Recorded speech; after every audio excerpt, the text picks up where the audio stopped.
Ito po, si Kapman po. Well, here, I would like to show you the statistics pertaining to the rate of killings since the former president has left power and the responsibility for law and order has passed into the hands of President Ferdinand Marcos Jr. I rely on a report published by academics at the Third World Studies Center in the University of the Philippines. Eto na, si Kapman naging marites talaga. Puro marites po ang lumalabas ngayon. Dito po, sinasabi ni Kapman, eto ha, pakinggan po. Sabi ni Kapman, ICC hearing, killings continued under Marcos Duterte Council says. Aray ko. Tanga, di ba? Ibig sabihin, parang sinabi niya na may patayan talaga kay Duterte. Tanga rin oh. Sinabi niya, killings continued. Ibig sabihin, matagal lang may killings. Sino ba'y sinunda ni Marcos? Oh. Ngayon, sabihin na natin may patayan sa panahon ni Marcos. Pero sino ba nakasala ngayon sa ICC? Eh di si Digong. Yun ang dapat i-point out mo, Kapman. Hindi mo pwedeng i-open yan si Marcos. Bakit ka mo? Si Digong ang nasasakdal. Ngayon, kung nag-continue yan kay Marcos, eh di filean nyo ng crime against humanity pagtapos ng termino o kaya ngayon. Aray ko.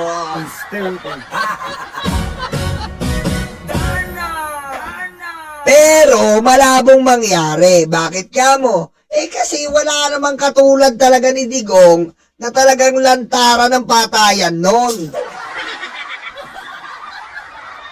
At saka ang bobo-bobo ni Kapman. Hindi niya maintindihan ang salitang, ano ba yun? Yung salitang, ano ba yung pinagtarunan kahapon?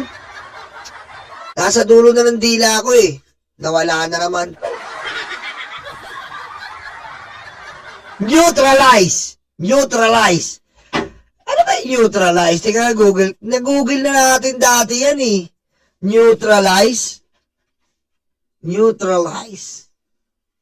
Oh. Neutralize. Neutralize.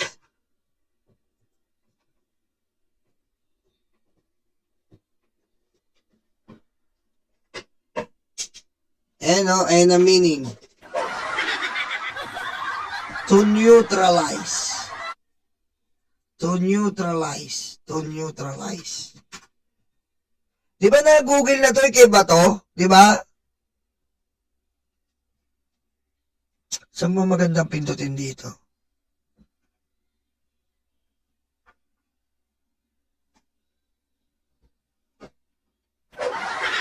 Saan ba dito? Neutralize. Merriam-Webster. To make chemically neutral. To counteract, make ineffective. To kill, destroy. Kaya po, para naman tanga to si Kapman eh. Para ka naman bobo, Kapman. Ako, graduate lang ako ng kinder, undergrad pa. Oh, ayan oh, i-screenshot natin. Oh. Ang bobo mo, Kapman. Tanga-tanga ka. 150 million bayad sa'yo, ganyan na utak mo. Aray ko. Oh. Ayan o, neutralize, verb. Kill, destroy. Ayan, google mo na lang o, ang dali-dali, pinahira. 4 na oras ka pa nagdadal-dal-dal. Aray ko. Bobo ka. Ayan o. Oh, kill, destroy. Oh, sino nagsabi? Si paring Miriam. Oh, saka si paring Webster. Aray ko.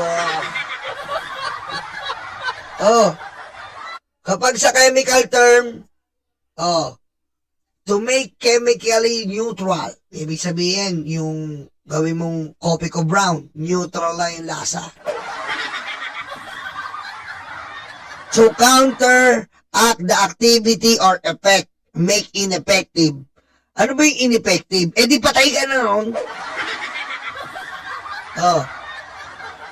For example, propaganda that is difficult to neutralize. Oh, ibig sabihin, diba, may balita na hindi na pwedeng patayin pa. Pero sa letter B, to kill and destroy, destroy. Oh. Oh. Pwede kasi din to stop. Hindi pwede kasing stop eh. Alam niyo ba't hindi pwedeng stop? Kasi, ang nakalagay sa double barrel, to neutralize. Diba? To neutralize. Kapag aarestuin, to neutralize. Ganun eh. To neutralize eh. Kapag aarestuin, hindi ka naman pag mag-aaresto, hindi mo sinasabi, hindi yan kotse eh, to stop. Hindi pwede. Kapag ginamit mo sa sentence, to neutralize, ibig sabihin, iba yun. Iba yun sa sentence doon sa double barrel. Kasi pag sinabi niya, parang eliminate na rin yun eh. Ayun na nakalagay sa quote doon sa double barrel na inopen ni Jokno noon. Oh, ayun yun.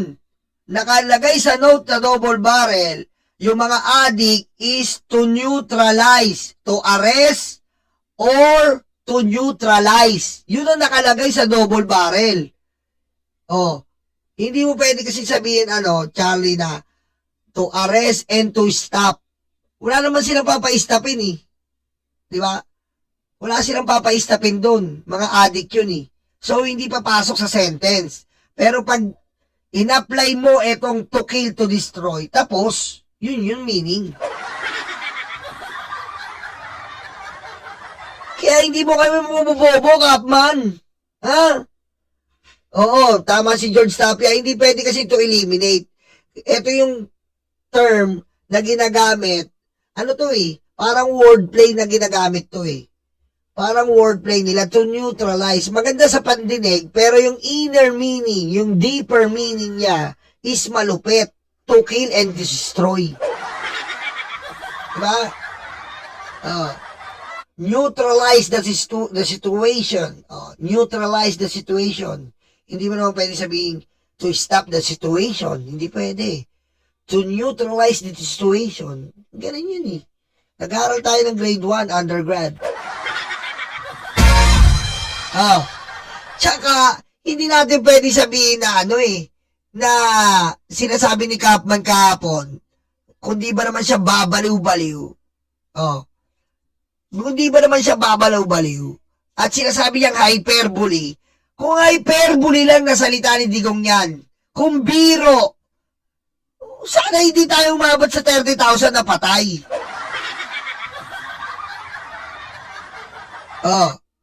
Kung hindi tayo umabot sa 30,000 na patay. Aray ko.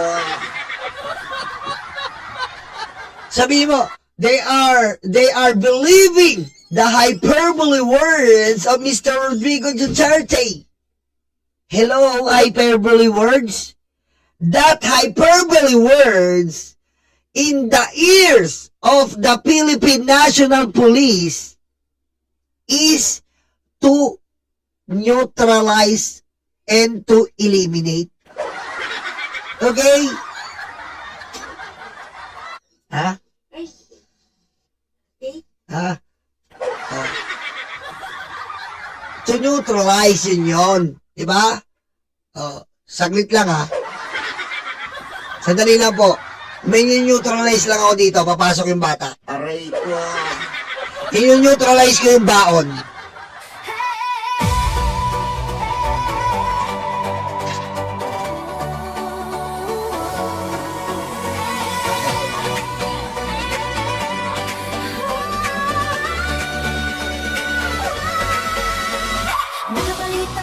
Sa bayan, hatid sa ating katotohanan, sinasampal ang ebidensya, kaya peke hindi makaporma. Anti-fake news, di ka libre, anti-corrupt sila madadali, ang boses sa itong bayan,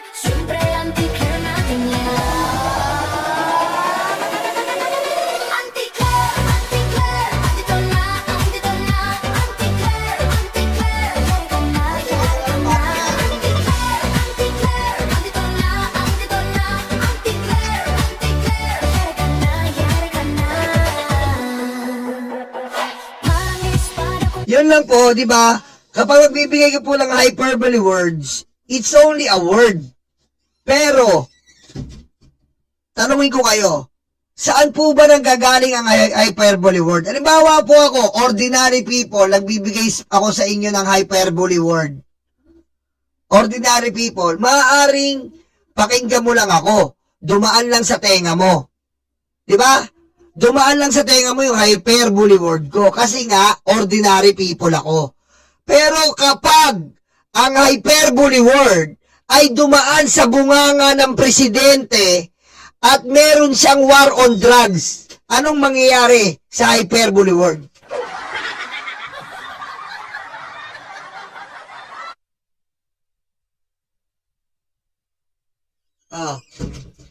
You get what I'm saying? Di ba? Kung sa atin manggagaling, okay. Pero kung manggagaling sa isang presidente, sa tingin nyo okay? Yung hyperbole words? No. No. Kaya huwag tayo papabobo sa mga DDS. Sabi, lusot si Kapman, ang galing ni Kapman. Bobo si Kapman! Aray ko. In the context of what is called the Dahas Project. And trust me, the authors of this report, comprising weekly statistics Oh, on the first year of the Marcos administration, from 2022 to 2023, are no great friends of the former president, Mr. Duterte. hearsay yan. Paano mo ngayon mapapatunayan, Kapman? No great friend sa presidente. Ano yan? Hahanap ka ngayon ng slam book. Ha? John Alvarez, thank you, pare. Paano mo papatunayan? Kasi po nakita ko yung flames. Friends, lovers, angry, married, enemy, sweet. Paano mo papatunayan yan? Pati ba naman yan yung personal relationship sinasama mo sa kaso? What the F, Kapman? Aray ko. Are you really an attorney international? What the F, Kapman? I can't believe that you're such an idiot mind. This report was even cited, remember, in a Rappler article, but it's to be found Oh. on our list of evidence. Tingnan niyo po, naglabas siya ng drug-related killings in the Marcos administration. Irrelevant, Your Honor. No. Why you say irrelevant? Your Honor, this is irrelevant.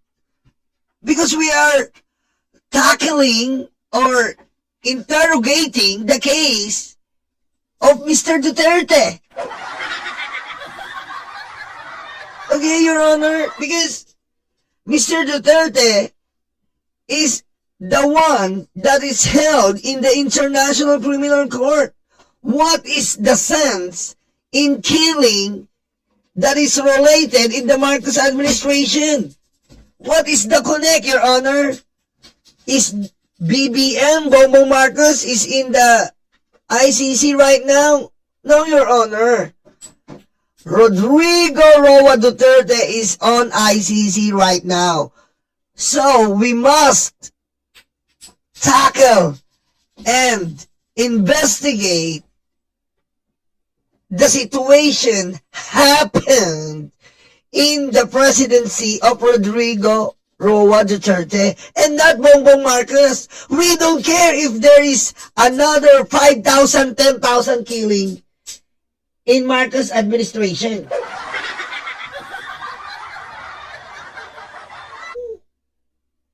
We care, okay? And let the history... Nakita mo? Ha? Teka lang, may tinatanong yung misis ko eh. Aray ko. Nawala tuloy ako sa English, be. Be. Nawala ako sa English ko, yung momentum ko na eh.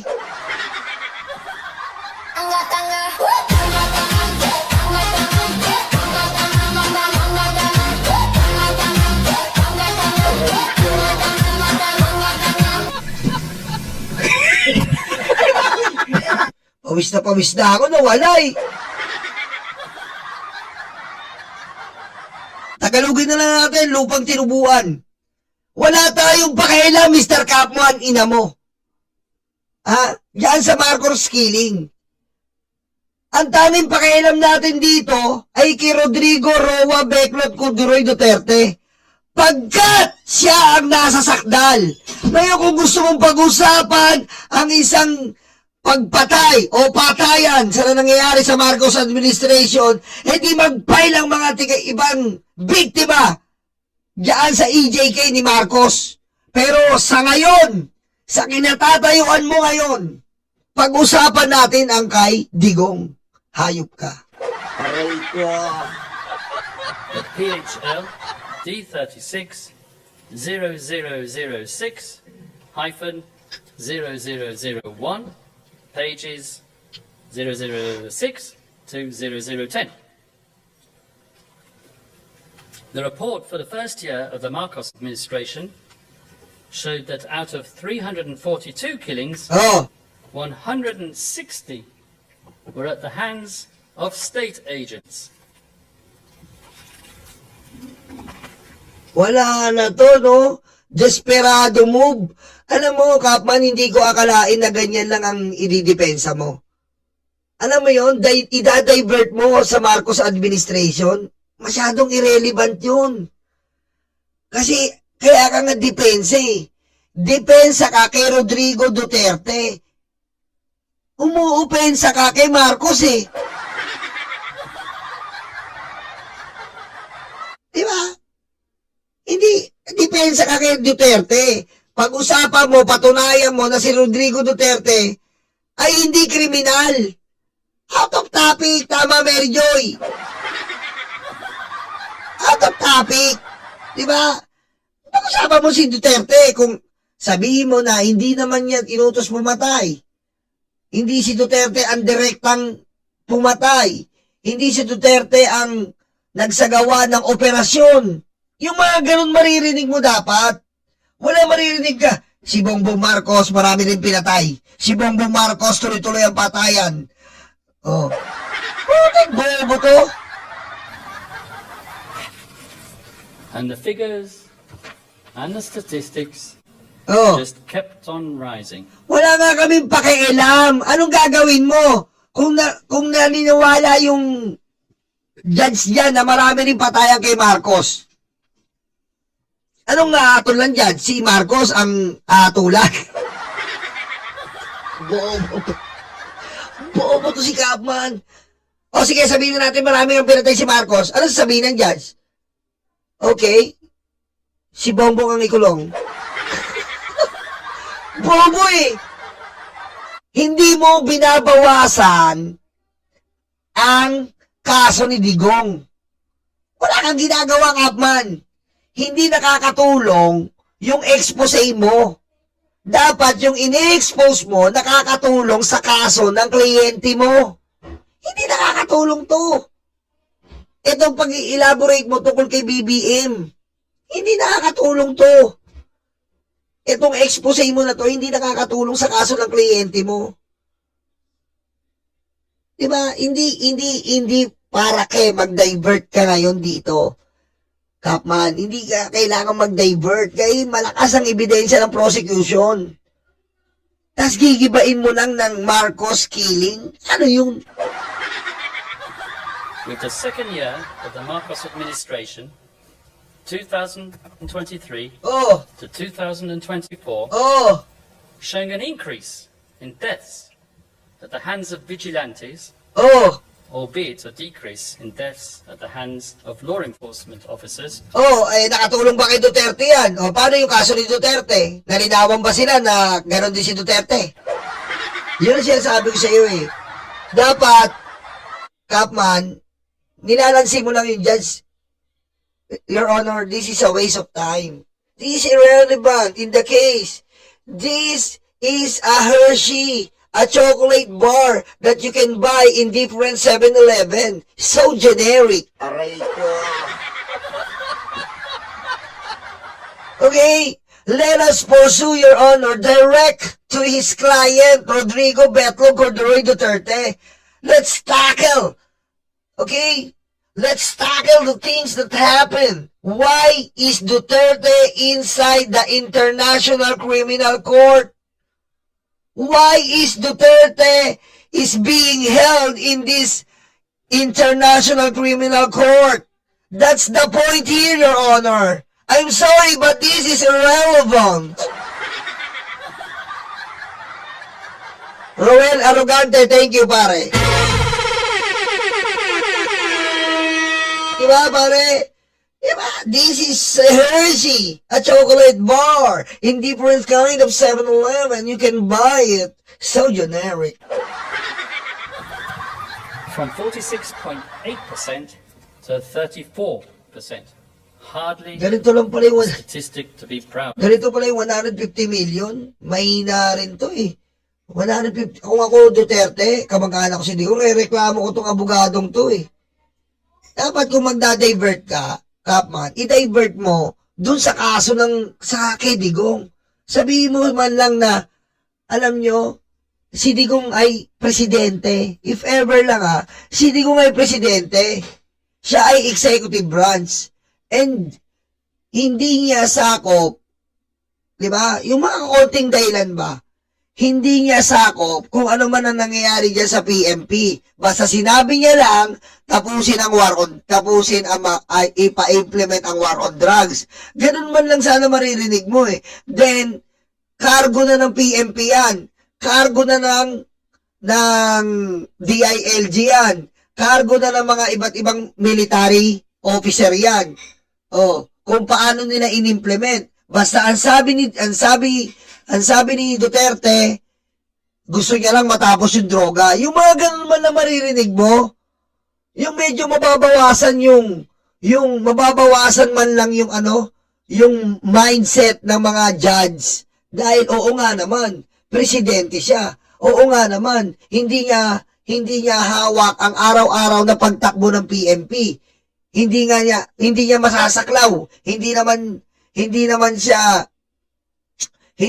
may CCTV na lahat nakikita niya. Mga ganun man lang example lang po to. Ganun po ang ine-expect ko.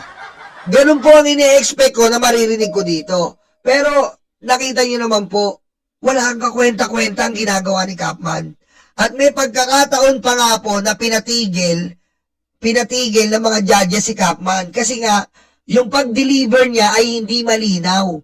Ang pagbibigay niya ng mga ebidensya ay hindi maayos. Kaya pinatigil po siya ng judge. Hindi po natin alam kung ano nangyari kay Kapman na abnormal na yata to. At sa mga Duterte, gusto namin kayong batiin. Nagpapasalamat kami sa inyo. 10 na mga karayuma ko dito may kalubot ang balat. Nagpapasalamat ako sa mga Duterte dahil ang bobo ng abogado nyo. Oy bro tags, thank you pare thank you bro tags, thank you. At tama siya, mag-like po tayo dahil grabe yung like natin, murder.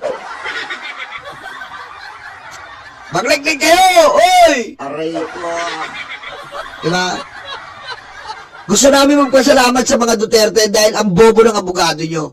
Ganito pala kabobo yung abogado nyo na idinadivert kay Marcos killing. Hindi naman si Marcos ang nakahain ngayon sa ICC. Si Duterte, bobo.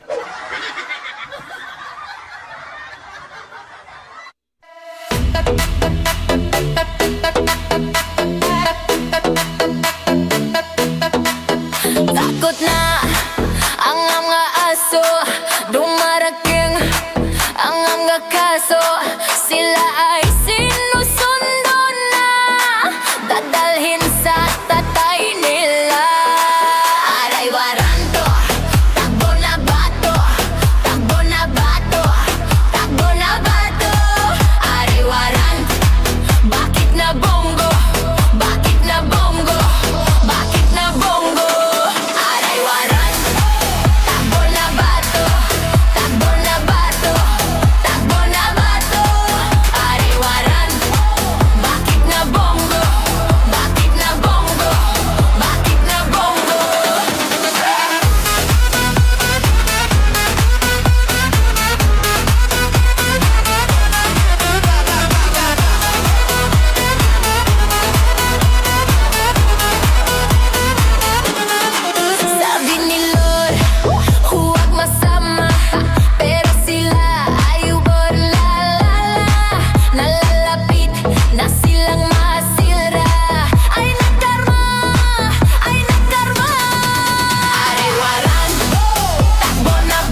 utak luga, de, stanga tanga, de, utak luga, de, stanga tanga, de, utak luga, de, stanga tanga, de, utak luga, de, stanga tanga.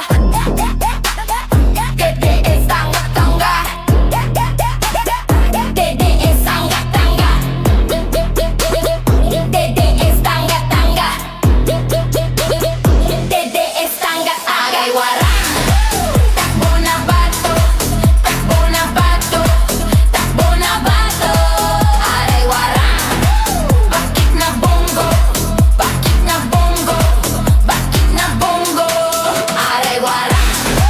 Takbo na bato, takbo na bato, takbo na bato. Aray warang. Bakit na bongo, bakit na bongo, bakit na bongo. Kuduro yung betlog, tatay yung karton. Kuduro yung betlog, tatay yung karton. Kuduro yung betlog, tatay yung karton. Kuduro yung betlog, tatay yung karton.